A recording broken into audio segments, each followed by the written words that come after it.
Hi, how are you? I hope you're having a great day. It's a new year, and I always have like a really chipper attitude when there's a new year. It just feels good. You know, I get to write a new number when you're putting dates on things or, doing paperwork or whatever. It's great. Um, it's just great. I'm been watching a lot of videos about how hard it is to work with Gen Z, and it really, really hurts me to see the way that these kids act. Like, they think they're being funny. They have no empathy at all. Like, all of them need to be in therapy, like, multiple times. In this one video I watched, like, kids were like harassing this teacher. They think they're being funny, but they're like harassing someone, because a joke's supposed to be like funny for everyone. It's not just supposed to be like at someone's expense, because it's not a joke then. It's like a slingshot. Um, so I don't know why like large groups of boys have this mentality like, let's just be like mean. When in reality, most of these kids, for most of their lives, everyone's been so nice to them. With very rare exceptions. I thought that was very unusual when I was a kid.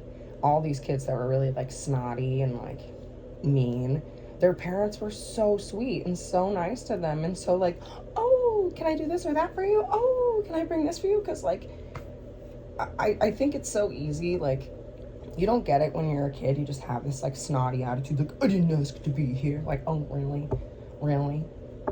okay. So you think your spirit was just like fucking cruising around in another realm, and it was just like, whoa, you reincarnated? I don't fucking think so. Are you fucking dumb? Like, I get so frustrated when I interact with people, because they just say such obtuse things and so confidently, like they're correct. I don't get it, but I think it just comes from like well-educated people tend to like stick together, and then people with no education are all around each other, and they're like, well, I don't have an education, neither do you. I'm okay, you're okay, so what difference does it make? And people that have a better education can teach you how to do things, but like, I don't know, like in my life, with all the different people that I've interacted with, those well-educated people would come along, and you could see all the cogs spinning in their head. They're like, oh, I could teach this kid how to do this or that, and that might be a skill they use for the rest of their life. And the other side of them is like, why are you getting involved? This kid has their own parents and their own family and their own people to teach them how to do stuff. I don't need to be, I don't need to be stepping in the middle. But then, the other side of your brain is like, well, just why not? What's the bother? And it ends up just being like a big time drain, because people that aren't teachers don't like really know how to teach. I'm not a teacher, right? So like, I know how to teach some things, but I'm not like, I don't necessarily know how to teach all subjects across the board like a certified teacher will.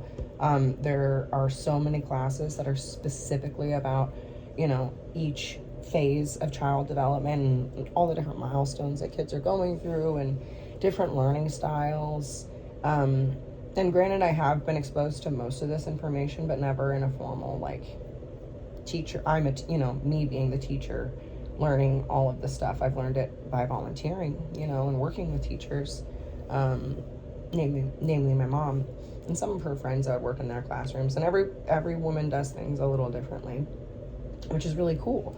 And I think that's so intimidating for guys, because they're so used to like, no, you gotta do it like this. It's like, whoa, you're so dumb. You have like no experience. You've never gone outside of your little your little closet of boys and like talked to anyone else, because there's so many ways to do things. Like, it's shocking when you really think about it. And like, just so seeing that Gen Z has kind of have like, it seems like they're listening to like the red pill guys who are like, guys are supposed to do this and girls are supposed to do this, and these kids are like so rigid in their thinking.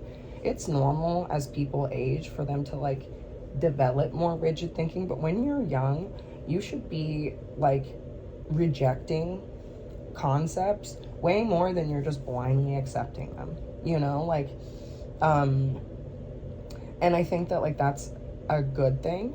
But as said in a lot of these videos, these kids constantly wanting all this one-on-one time and to have like their little internet type moment in real life with their teacher is just taking away from the instruction.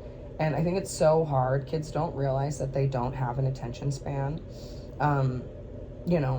Most kids, like, when I think about it for myself as a little kid, I very easily could sit and watch a 2-hour movie and pay attention the whole time. Sit quietly and watch the whole thing, and then follow what happened, ask questions, be curious about the storyline developing and the characters and things that like weren't addressed. That was very easy for me. So school, and like people have always told me that like TV is not a good thing, but like literally watching TV, like a good daytime program, it really trains you to just pay attention. Some of the clips are really short, so that's like not as fun. The news can be like way too quick, that's what gives you a really short attention span. But just watching like a long movie or anything on PBS, anything that's like more than an hour, that's what's best for you, because your brain can relax, you can focus, you can notice patterns. If you're not giving yourself a long period of time to notice things, you're going to struggle in school, without a doubt. And I think most of these kids, their parents are like, no, I don't want you watching movies. They let them dick around on their phone, which like I let my kid watch Cocomelon and Canticos on my phone, but she just watches TV. And to me, that just makes a huge difference. The idea of you being able to carry the TV around with you is a new one, and it's a very intoxicating one. Kids feel like, oh, I need to have my phone. I can't learn without it. That means you're not actually learning. So like the only solution really is to just like fully unplug, no laptops, no devices, no nothing.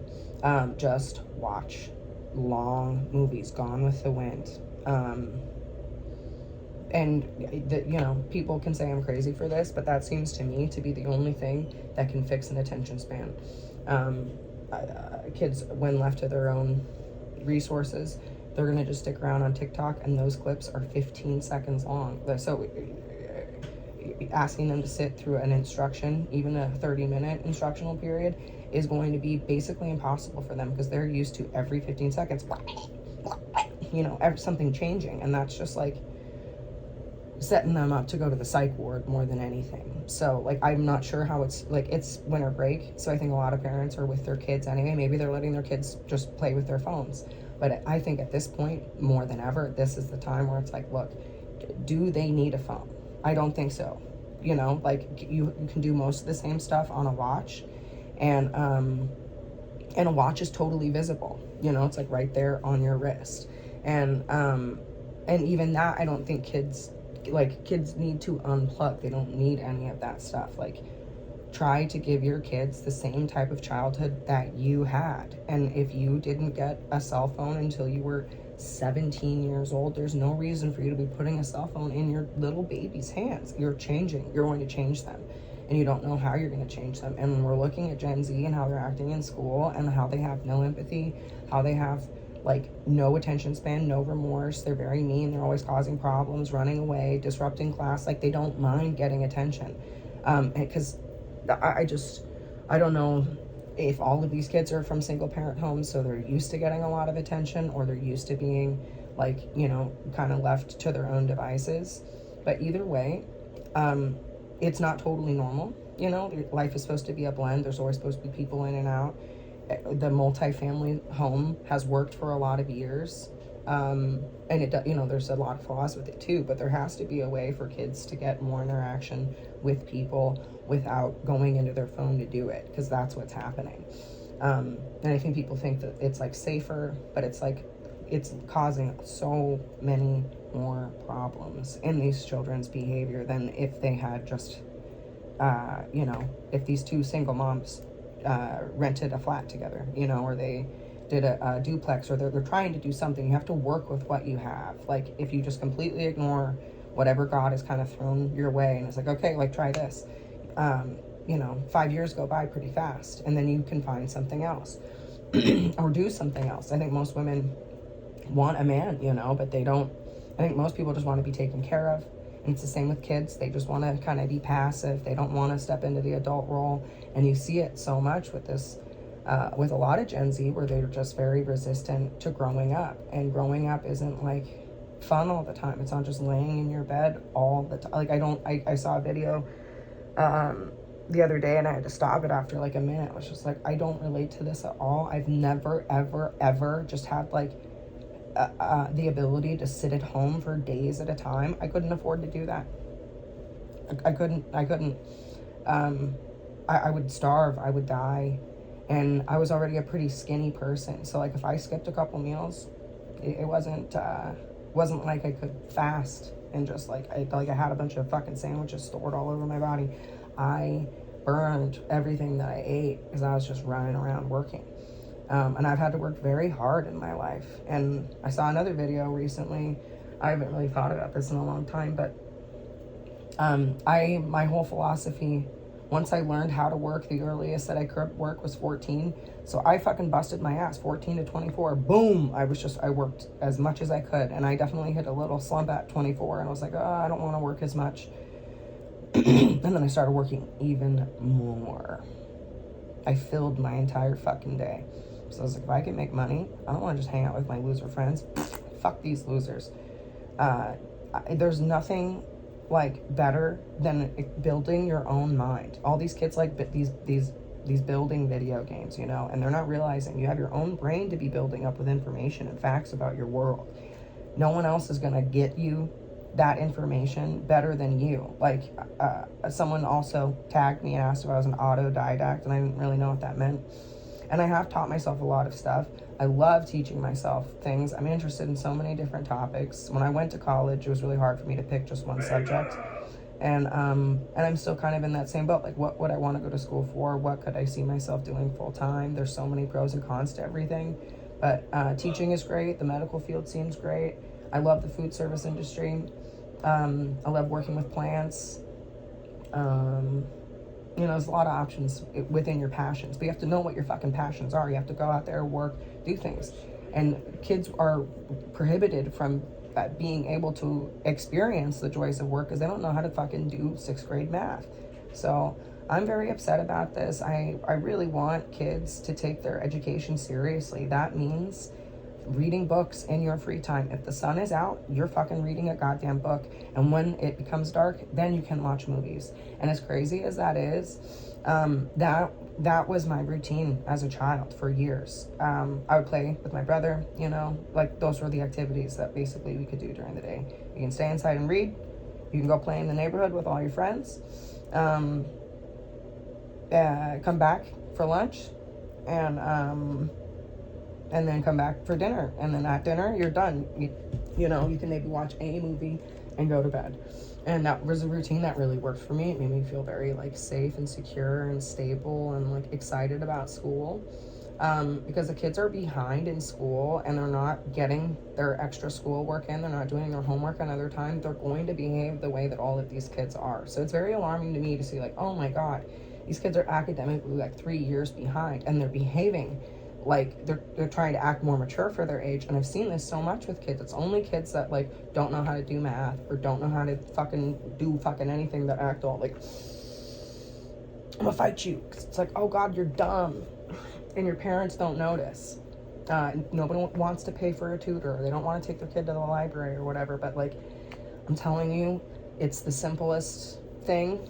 Take the phone away. If they have a phone, only let them have it on the weekends. Switch to like a dumb phone, a flip phone. There is no reason for your kid to have a mini computer in their pocket. There's just not.